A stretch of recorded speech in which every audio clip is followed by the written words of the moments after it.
안녕하십니까? 자산뿐만 아니라 가족의 마음까지 진단하는 또박또박 부동산입니다. 평생을 가족을 위해 도시에서 톱니바퀴처럼 달려온 남편들. 은퇴가 가까워질수록 그들은 TV 속 나는 자연인이다를 보며 같은 꿈을 꿉니다. 도시의 소음과 잿빛 빌딩 숲을 떠나 흙냄새 맡으며 나만의 정원을 가꾸는 살. 하지만 그 꿈을 아내에게 이야기하는 순간 현실의 벽에 부딪힙니다. 당신 혼자 가서 자연인 해. 난 도시에서 살 테니.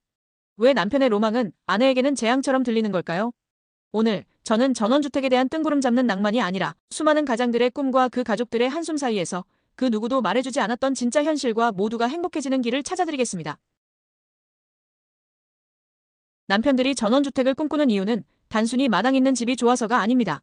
그 안에는 평생 억눌러왔던 세 가지 욕망이 숨어 있습니다. 첫째, 통제권에 대한 갈망입니다. 평생을 직장 상사와 고객, 심지어 가족의 스케줄에 맞춰 살아온 남편들. 그들에게 전원주택은 온전히 자신의 의지대로 모든 것을 결정하고 통제할 수 있는 나만의 왕국입니다. 잡초를 뽑든 텃밭을 가꾸든 누구의 간섭도 받지 않는 그 자유. 그것은 잃어버렸던 삶의 주도권을 되찾고 싶은 마지막 몸부림일 수 있습니다. 둘째, 성취감에 대한 갈망입니다. 은퇴 후 사회에서 쓸모 없어졌다는 무력감에 시달리는 남편들이 많습니다.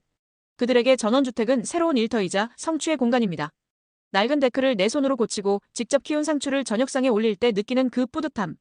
그것은 돈으로 살 수 없는 살아있다는 증거이자 새로운 자존감의 원천이 됩니다. 셋째, 도피에 대한 갈망입니다. 솔직히 말해 복잡한 인간관계와 치열한 경쟁에 지쳐 모든 것을 내려놓고 싶다는 마음. 아무도 나를 찾지 않는 곳으로 가고 싶은 욕망이 그들을 자연으로 이끕니다. 하지만 바로 이 도피의 욕망이 아내에게는 가장 큰 공포가 됩니다. 아내들이 반대하는 이유는 현실적입니다. 그리고 그 현실을 남편들은 반드시 알아야 합니다. 첫째, 인프라의 단절입니다.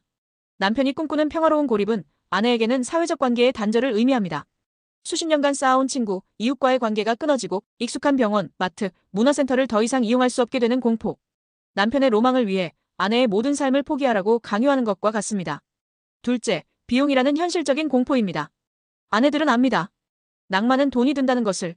정원관리 비용, 상상 초월의 난방비, 벌레와의 전쟁, 끝없는 수리비. 남편의 성취감은 아내에게는 가계부를 짓누르는 밑빠진 독처럼 보일 수밖에 없습니다. 셋째, 황금성이라는 최후의 보루입니다. 만약의 경우 다시 도시로 돌아와야 할 때, 혹은 급하게 목돈이 필요할 때, 아파트는 팔 수 있지만 남편의 취향대로 지어진 전원주택은 팔리지 않는다는 것을 아내들은 본능적으로 압니다. 전원주택은 가족의 자산을 팔리지 않는 자산에 묶어두는 가장 위험한 투자일 수 있습니다. 그렇다면 이 갈등을 해결하고 모두가 행복해질 방법은 없을까요? 있습니다. 가장 중요한 첫 번째, 나 홀로 주택은 절대 안 됩니다. 외딴 곳에 홀로 서 있는 집은 남편의 로망일 뿐, 아내에게는 공포입니다. 반드시 여러 가구가 모여 사는 전원주택 단지를 선택해야 합니다. 이웃과 함께 방법 문제를 해결하고 정보를 나누며 새로운 관계를 맺을 수 있는 최소한의 안전장치입니다. 두 번째, 기반시설만큼은 타협하지 마십시오. 도시가스와 공공하수처리 시설, 그리고 최소한 차로 10분 이내에 마트와 병원이 있는 곳.